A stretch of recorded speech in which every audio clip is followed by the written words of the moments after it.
অন্তর্বর্তী সরকারের পক্ষে সব বিষয়ে সংস্কার করা সম্ভব হবে না, তাই পরবর্তী নির্বাচিত সরকারকে এই সরকারের দেখানো পথে সংস্কার কাজ চালিয়ে যেতে হবে বলে জানিয়েছেন গবেষণা প্রতিষ্ঠান সানেমের নির্বাহী পরিচালক সেলিম রায়হান। তবে তার আগে রাজনৈতিক দলগুলোকে জবাবদিহিতা নিশ্চিত করতে হবে বলে জানান তিনি।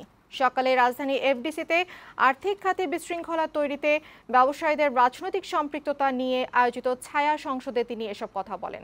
এ সময় ডিবেট ফর ডেমোক্রেসির চেয়ারম্যান হাসান আহমেদ চৌধুরী কিরণ বলেন, দেশের বড় বড় ব্যবসায়ীরা রাজনীতির সাথে যুক্ত থাকার কারণেই আর্থিক খাতে বিশৃঙ্খলা তৈরি হয়েছে।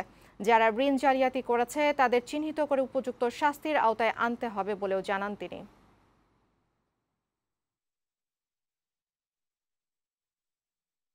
অর্থনীতির পঙ্গুত্বের দিকে যারা নিয়ে গেছিল তাদের সঠিক শাস্তির বিধানের মাধ্যমে বাংলাদেশকে স্বাবলম্বী করে তুলবার জন্য আমরা এই চেষ্টা করব বলে আমরা আশা করছি। রাজনৈতিক দলগুলোকে জবাবদিহিতার মধ্যে তুলে আনাও কিন্তু আমি মনে করি তরুণ জনগোষ্ঠী থেকে শুরু করে সিভিল সোসাইটি অর্গানাইজেশনের সবার মধ্যে এই তাগিদটা আসা দরকার।